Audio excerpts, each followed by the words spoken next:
If you've got arthritis, you already know the cruel little joke of it. The gun everybody swears is easy, the slim .38, the lightweight 9, bites back into a sore hand the first time you fire it, and you quietly set it down for good. Congratulations! You now own a very expensive paperweight that lives in a drawer. Here's what nobody on these gun lists wants to say out loud. A .22 you can actually cock, fire, and hit. With beats a bigger gun your hands can't run. That's not settling. That's just being smart about the hand you've got. So let's skip the talk and get into it. 10.22 revolvers built for fingers that ache, counted down to the one that gets it most right. Hit subscribe and let's start. Number 10. Ruger Wrangler. We start where the money makes sense with a revolver that runs right around $200 and asks almost nothing of a sore hand. The Wrangler is single action only, and on this topic that turns out to be a quiet advantage rather than a drawback. There's no long fighting double action pull to wrestle through. You thumb the hammer back, the cylinder indexes, and the trigger breaks clean at about 4 pounds. A short light press most aching fingers can manage even on a rough morning. It feeds .22 long rifle from a 6-round cylinder, wears a 4.62-inch barrel, and carries a cold hammer forged build that holds its accuracy year after year. The grip mimics an old Colt single action, that classic plow handle shape, and it rolls back into the web of your hand instead of jabbing at it. Recoil from a .22 is already nothing, and a gun shaped like this makes the little that exists disappear. The loading, though, asks for patience. You feed one round at a time through a side gate, and stiff fingers will find that slow going. The fixed sights are also as basic as they come. Fine for cans and close work, but nothing you'd call precise. Pros are light trigger, gentle grip. Bargain price. Cons, slow loading, basic sights. Number 9. Taurus 942. Staying in budget territory, this little 8-shooter solves a problem the cheaper guns don't. And it does it with one small feature. A spur on the hammer you can reach with your thumb. Left in double action, the trigger is a genuine haul, measured right around 11 to 12 pounds. Heavy because a rimfire needs a hard hammer strike to fire reliably. That's the part that catches people off guard. But thumb that hammer back, and everything changes, dropping the pull to a crisp 4 pounds that an aching finger can break without strain. Priced near $400, it gives you 8 rounds of .22 in a compact stainless frame, around 23 ounces, riding a 2 or 3-inch barrel. The rubber grip has real palm swell and finger grooves, so it fills the hand and stays put rather than twisting loose. And there's enough heft in the steel to settle what tiny recoil a .22 produces. Honesty time, because this one has a catch worth knowing. The double action pull is the heaviest on this whole list, so you'll lean on that hammer spur often. And a few owners have reported finicky ignition with cheap bulk ammo, which is the moment to spend up on quality rimfire and never look back. Pros of exposed hammer, hand-filling grip, 8 rounds, cons and heavy DA pull, picky on ammo. Number 8. Ruger Single 10. Step up a notch and you reach a revolver that fixes the one thing holding the bargain single actions back. It lets you see what you're aiming at.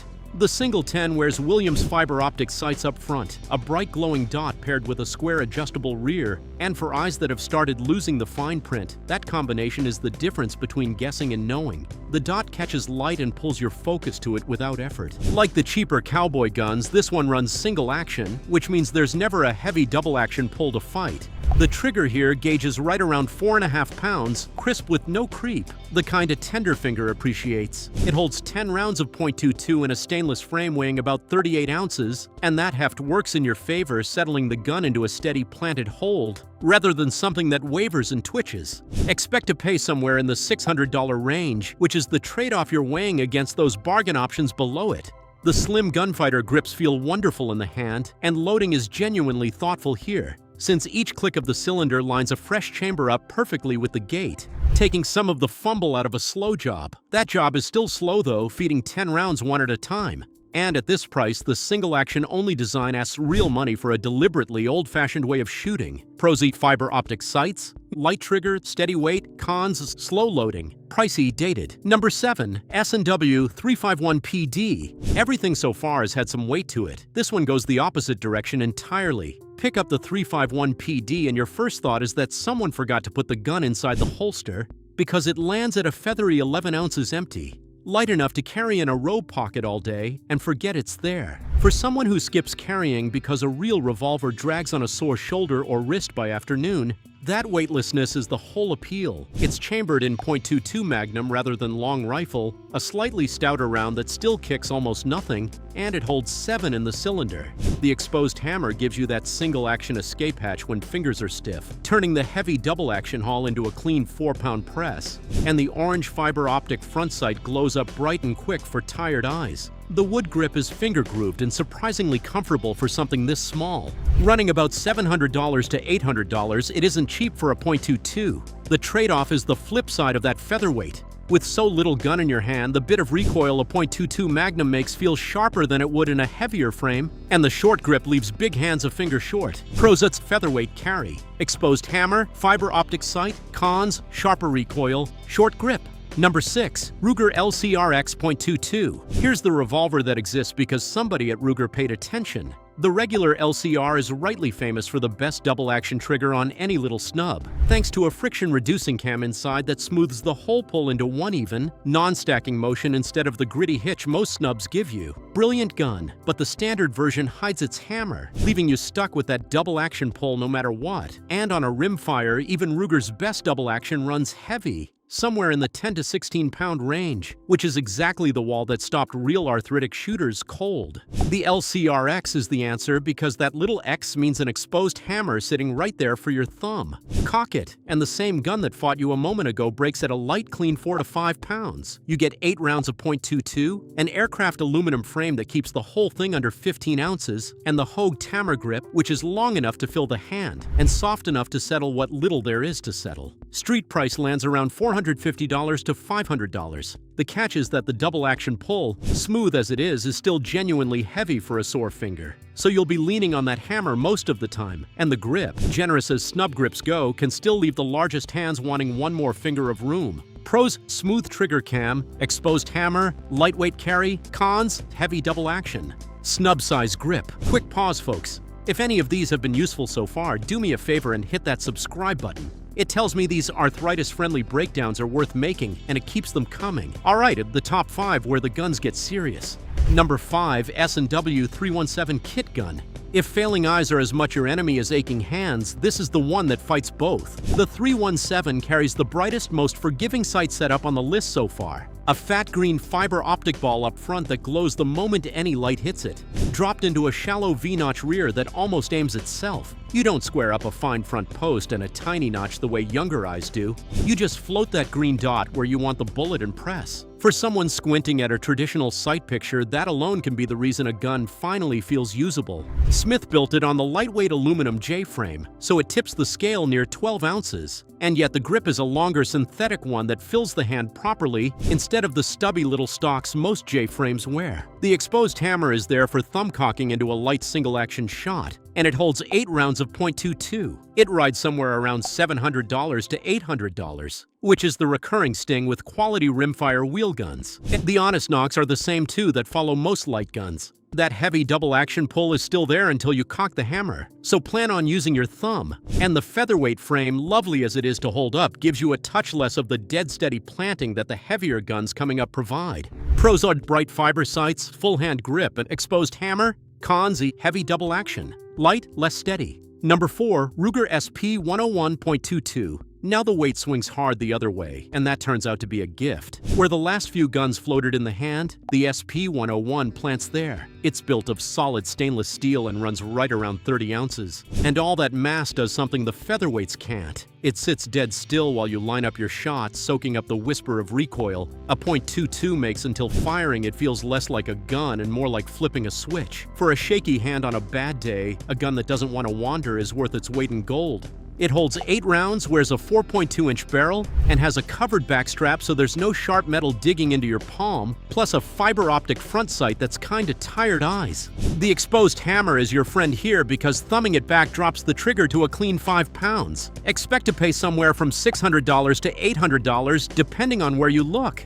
Now the part nobody likes to admit. Left in double action, this trigger is genuinely brutal. Heavy enough that a famous review watched a new shooter fail to pull it at all, and bluntly warned arthritic shooters away from the double action entirely. So this gun lives and dies on that hammer spur. And 30 ounces steady as it is asks something of a weak wrist to hold up. Pros are rock steady weight, covered backstrap, fiber optic sight, cons, brutal double action, heavy to hold. Number 3. Colt King Cobra Target .22. Up to now, every revolver here came with the same quiet asterisk. The double action pull is too heavy, so lean on the hammer. This Colt is the first one that breaks that rule. Its double action trigger measures a smooth 7.5 pounds, where most rimfire wheel guns sit at 12 or higher, and that single difference changes everything. For the first time you've got a revolver, an aching finger can actually run the easy way, pull after pull, without ever reaching for the hammer spur. Cock it anyway and it drops to a feathery 2.5 pounds. But the point is you don't have to. This is a serious chunk of polished stainless, nearly 34 ounces, and that heft erases what little a .22 kicks until the gun barely stirs in your grip.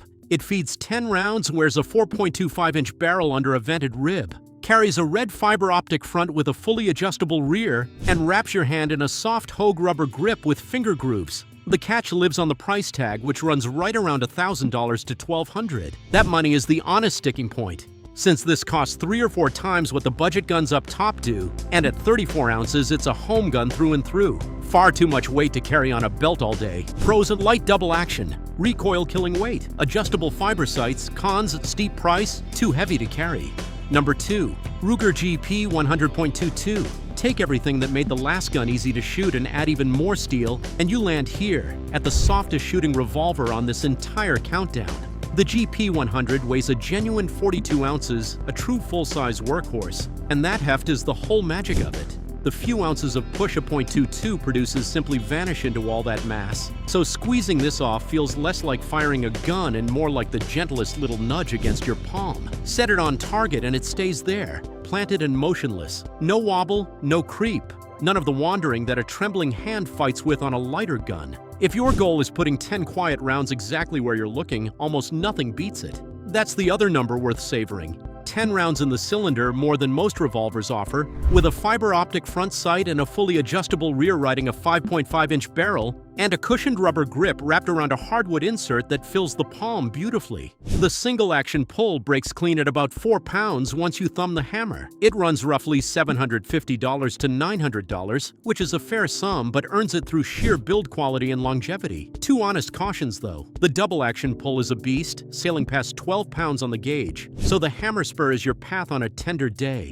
And that magnificent 42-ounce weight cuts both ways. Because while it tames recoil like nothing else, holding a gun this heavy out at arm's length is genuinely tiring for a frail or aching wrist. Pros and recoil utterly gone. 10 rounds, steady as stone. Cons, heavy double action, tiring to hold. Number 1. S&W Model 617. And here at the very top sits the one gun that quietly does everything the others only managed in pieces. The Smith & Wesson 617 has been around since 1989. An all-steel K-frame and .22 long rifle, and it's the revolver serious shooters reach for when nothing else will do. Pick it up and you understand the price tag before anyone explains it. This is a solid, beautifully made 40-plus ounces of stainless steel. Heavy enough that recoil isn't a word that applies. Steady enough that the sights settle on target and simply stay there while you take your time. But weight and steadiness alone didn't earn it the crown, since the guns below it had those too. What sets the 617 apart is the trigger. The double-action pull, while still on the heavier side at around 13 pounds, is so glass-smooth and free of grit and hitching that it rolls back like oil. Far kinder to a sore finger than the raw number suggests. Thumb the exposed hammer back and it breaks clean at just under 5 pounds, crisp with no creep, giving you that light single-action escape whenever a day turns rough. You're holding 10 rounds, a gold bead Patridge front sight paired with a fully adjustable rear, and a textured rubber grip with finger grooves that fills an average or full-size hand like it was molded for it. Honesty to the end, because nothing is perfect. It runs roughly $700 to $900, yes, real money for a rimfire, and you'll pay it. And the same 40-plus ounces that erase recoil make it a genuine weight to hold up. So a badly weakened wrist will tire. But if your hands can carry it, this is the one revolver here that asks the least of them while giving back the most. Pros are glass-smooth trigger, recoil-free weight, 10 rounds, cons, premium price, heavy to hold. So that's the 10, counted down from a $200 plinker to a Smith & Wesson worth nearly $1,000. Here's the honest truth that ties them all together. There is no single best gun on this list, only the best gun for the hands you've got. If carrying it all day is the priority, the featherweights win. If shooting it well matters more, the heavy steel takes it. The right answer is whichever one you can cock, hold, and fire without your hand quitting on you. One last thing, and please don't skip it. With a .22, the ammo is half the gun. Skip the cheap bulk stuff for anything serious, and load quality rounds built for defense like Federal Punch or a solid CCI load. A revolver shrugs off a dud by letting you pull the trigger again, but good ammo means you rarely test that. So tell me down in the comments which one fits your hands. Hit subscribe, share this with someone who needs it, and take care of yourselves.